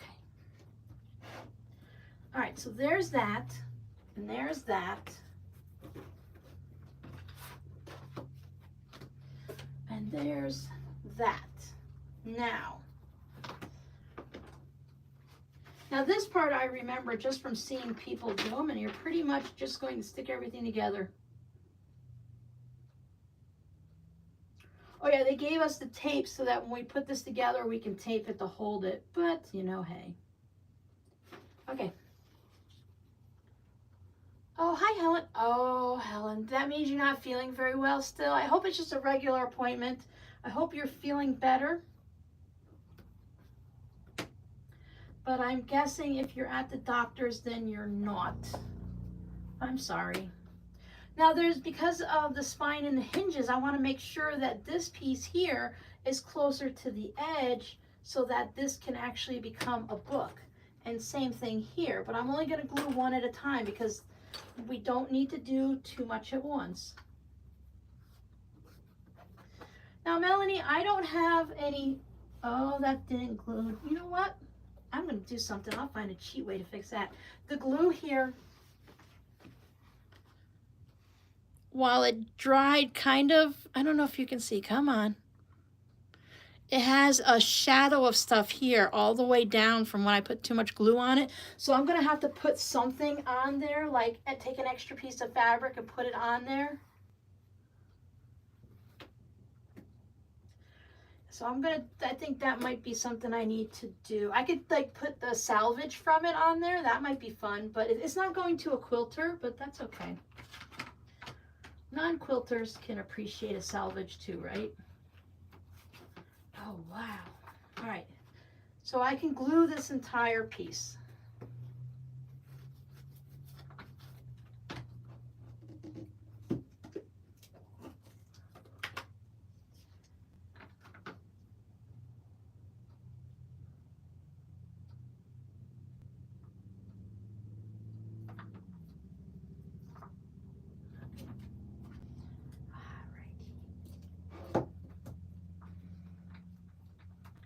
So after we move, we're gonna have a lot of adventures too.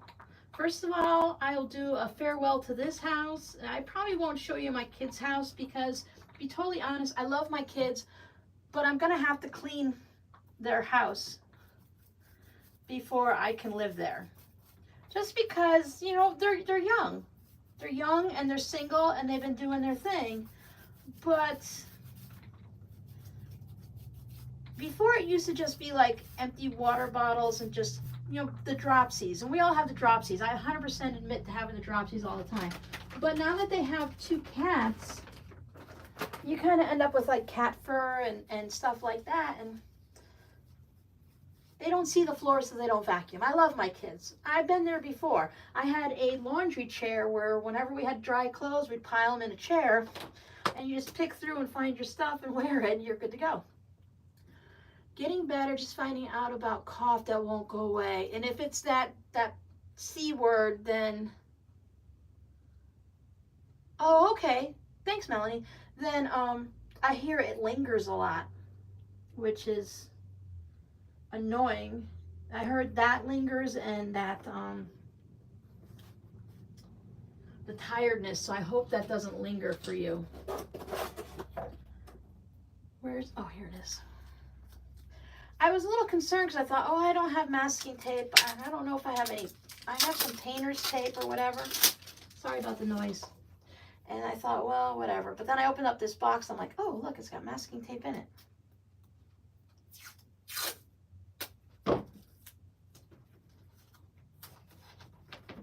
You just want to hold it so it'll stay and pressure down and glue.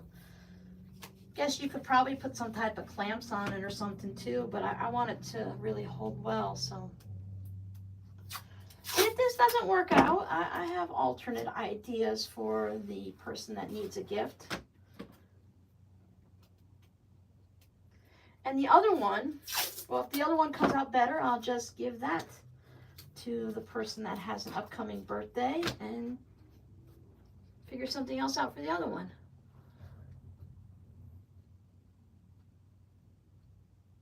Seriously, Sue? I'm so sorry. All right.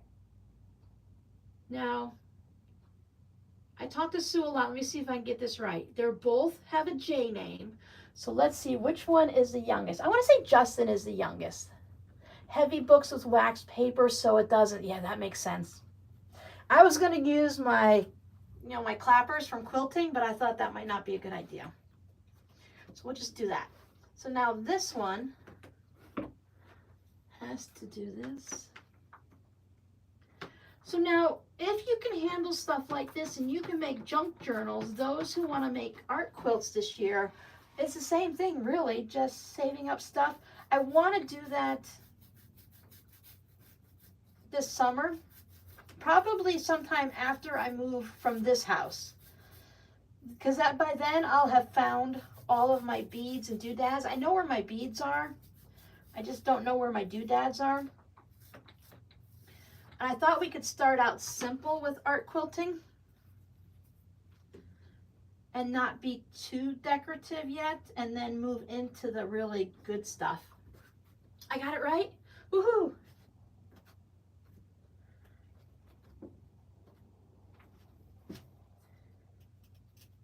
So we'll see.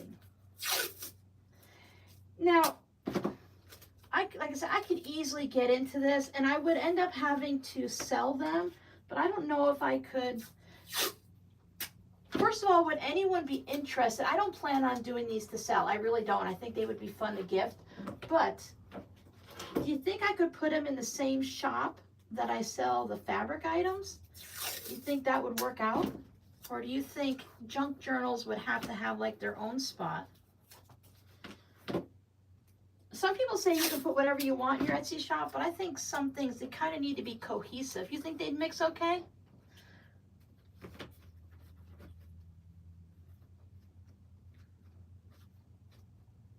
I said, I don't think I'd want to. I've been thinking for the Etsy shop, I'm thinking I want to do like mystery bags. When I do a lot of things like this, and I make like the key rings and stuff like that, the key fobs, or if I make some wristbands or stuff that I don't want to put in the shop, or like I have a whole bunch of bowl cozies that didn't sell, I'd like to do some grab bags and have them like a mystery bag, like put a whole bunch of stuff on the table and take a picture of it, and then you pay this amount and you'll get this value, you pay this amount and you'll get this much more, and then you won't know what you get until it comes in the mail. Do you think that would be fun? Technically it is fabric, yes. And if I made it quilted, oh, I know you can put any handmade item, Sue, but sometimes they say to stick to one thing, that you shouldn't sell like jewelry and quilts together, because it's going to be hard to draw people into the shop organically. But I say most people are going to come from my YouTube channel anyway. Stephanie, you made it.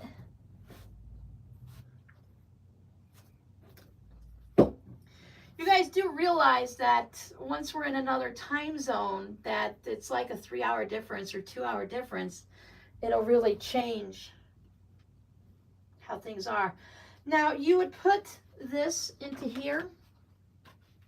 I watched the lady do it and she really struggled to put it in, so I want to make sure these are really dry before I do it. So I'll just do this. Give you guys a close-up of my masking tape. So there is that. Bye, Helen. I hope you feel better. I hope they can find something to help you. So here is this. Can you see the little swirls on there? I didn't have enough fabric for contrast. I was hoping that would be enough, so it should be enough to notice it there. And then you have your nice spine, and then the back. So what do you think, Melanie? I did good? All right, thank you so much. Hi, Hildy. Is it Hildy? I hope that's Hildy. So I think that worked out pretty good, and I think the person who it's intended to will be all right. I'll put a little something something here, but now from what I remember, tell me if I'm wrong, but when you're junk journaling, before you put this cover on, you can put like embroidery floss or ribbon or something, and then you have that little hangy thing off the side here, and it can be like your bookmark to go through things, or you could just have danglings coming down with the tassels and stuff.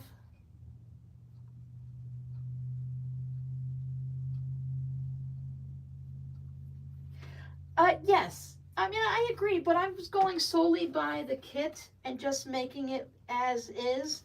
And I think that the person I'm thinking about giving this to will just keep it next to her on a table and just use it for making notes and stuff like that. It was really fun, Stephanie. If you have the time to go back and just, maybe not the whole video, but just fast forward through bits and pieces there. So that was really fun. So then the next one, it's the same exact thing. We won't do it today because it's already past 4:30, but she shows different things. Like in the video, she shows you how to put lace on it so you can add different things on it, and then the big notepad there. So I think to do the first one similar to the directions, just kind of figure it out, I think that is pretty good.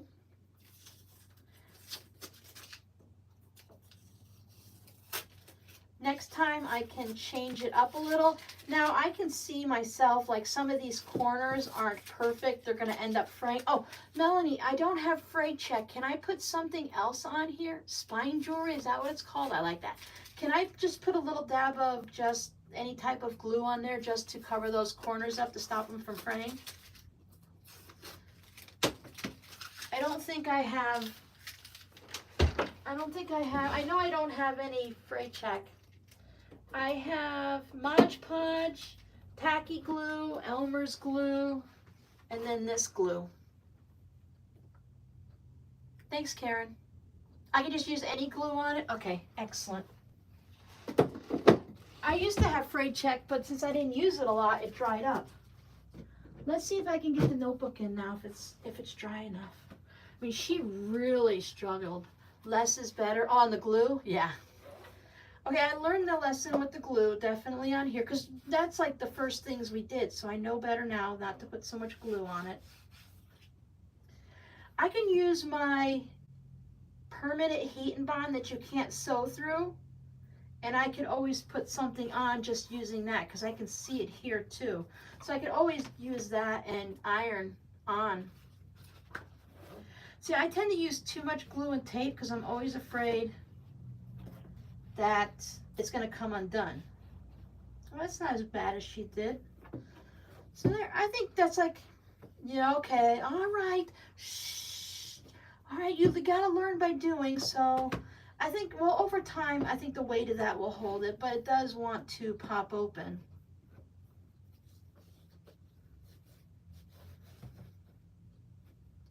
But that was fun. Yeah, there's just little bits of threads here I'd like to, I don't want to bring out the good scissors. Next time I will use the good scissors because I was just afraid I was going to stab myself. Jody kept telling me, don't stab yourself. What are these with the Kai scissors? Don't stab yourself, they're sharp. So now I always think about her every time I use them because I'm going to stab myself. All right, everyone. Thank you so much for all of your support. For everyone, I see people doing these guessing games on YouTube, like, hey, can you guess what we're gonna do next? And people guess right away with the simplest of clues. And I think, wow, I thought I gave a hard clue, but you guys know your geography and you just knew the answer right off. So we'll do some adventures. We'll do some videos as we're traveling. We'll do all kinds of fun stuff. Now for the next live stream is on the 17th. I'm not really sure. I think I need to make some more note cards. So I don't know if we'll just do a craft and chat where I will take all of my scraps and iron them down, or maybe we'll make something. I'm not really sure. Now, I've been trying to be really good with my journal type thing. I put in all the little month tablies. I've been writing things down. Thanks, Sue. And I was trying to think of, oh, what was I gonna do? No, let me see. I know you guys sometimes like to know ahead of time what we're going to be working on. So I've been trying to get ahead on my videos, and I have, oh, next Friday, oh, this Friday, what is today? Today is the 3rd. Next Friday, the 10th. My birthday's on Tuesday, by the way. So this was my little birthday celebration. Thank you guys for hanging out with me. So on the 10th, it's going to be the one about Patreon. So you'll have a Patreon video to watch. I recorded that this morning. That's why I have my fancy t-shirt on. And then I thought we have the live then. And I thought we would do just some little techniques. Like I've been talking about a lot of single fold binding a lot, and that's what I've been using on all of my quilts. So I thought we would do a new video on single fold binding. We've been talking about bias binding, so I thought, thank you. I thought we could do a video on bias binding. Instead of doing like projects, let's get back to some of the techniques, and we'll do some of those. And then when we get into March, we'll go back to doing some projects. That's going to allow me to get some videos under the belt and get them done and ahead so that I can start putting some fun things in the shop. So I will do the next one, and I will do as you guys suggested, and I will put some type of a ribbon enclosure, and maybe I'll do some spine jewelry. I love that name. I bought a bit of Minky to make a stuffed bear for Bears of Hope. I have to embroider a face on the bear, and it is stressing me out. Do you have any tips? To relieve some of your stress, do you have any scraps left over from the Minky? I would put a face on the scraps first, because that way you have done it for the first time on a piece of material that doesn't matter. That way you can't screw up a kit. You know, you've already made this bear, so then you could put it on the Minky. I would also Google it on here and see about embroidering on Minky and see what they suggest. Oh, happy birthday, Hildy. Yay. See what they suggest, because I know some things like with the fun fur, you have to trim the fur down, but Minky is kind of tightly woven. And sometimes, you know, the simplest is the better. You don't need to go too in depth with it. And some teddy bears, they don't have faces at all. If you can't get that scrap piece to work at all, then don't put a face on the teddy bear. It's okay, because kids' imagination will take care of it. When I was doing the rare bears, we actually didn't embroider on the bears at all. They just went to the kids with no faces. Sometimes the volunteers would put faces on it and other times they wouldn't. And the kids didn't mind. It's not like it's a Barbie doll with no face. It's just, it's a bear. A bear doesn't have to have a face all the time. So practice on some scrap fabric, and if you love what you did, then go for that. Practice on how to mark on it and see if you can make those marks disappear. A lot of times I usually just put a pin, something with a larger head, and I put a pin where the eyes are gonna be, you know, and then I pin where the mouth's gonna be, so I have that design to follow, but I'm not marking on the project. I was wondering about that too, Melanie. I haven't used any Minky, so I don't know. Plus, isn't there different lofts? So some is thick and some is really thin, almost like flannel and stuff. You can put the wash away stabilizer, the tear away. You could put like, I'd say lightweight interfacing. I was gonna say some people print the patterns on just a piece of paper and then they stitch through that, but then you have to get the paper out and stuff like that.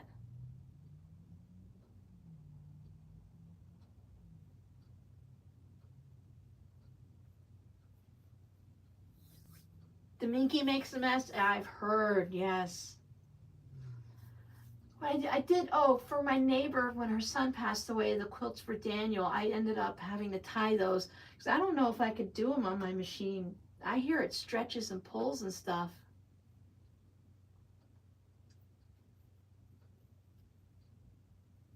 Bears of Hope, Bears of Hope.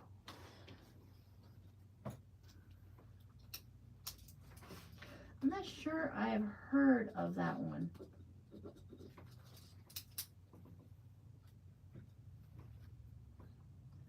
The Dolls for Hope have rules. Rules like you have to put a face on it?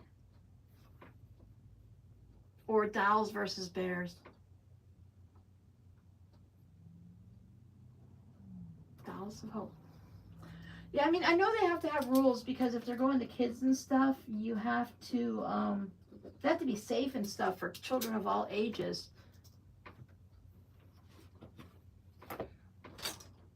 So I'm going to take this and I'm going to wash this. Make sure that's clean. Save my box.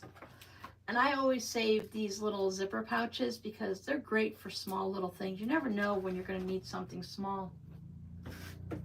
Clean my glue. It's always good to have baby wipes when you're crafters. Oh, they have two patterns.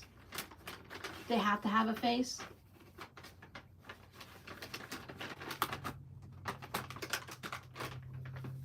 Do they give you, I would look on YouTube also for videos, do they give you any directions at all, or the markings, I would imagine, right? Minky would be really sweet for a bear. I heard people say that they love the quilts with the Minky on the back. They snuggle them up underneath them.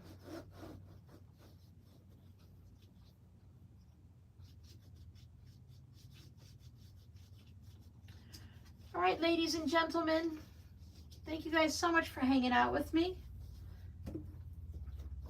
I had a lot of fun. little bit of stress, but not like real stress, just a little bit of more of a, oh no, I have 38 people watching me, I need to get this right. No, I don't have to get it right. They won't mind if I mess it up, but I'd like to at least get a finished object that looks close to what it's supposed to be. So except for those little oops that I can easily fix. Like if I gave this to you, you'd be like, oh, I watched Robin make this in a video. I can see her oops. I saw her make those mistakes, you know, and that just makes it charming. And otherwise, you give it to someone who doesn't know, they'll look at it and they're like, what the heck happened to that thing? So I will see if I can lightly wipe off the glue on here, not getting it too wet because Melanie said not to get it too wet, and see if I can do anything. But that's really pretty fabric. Oh, you haven't made one yet?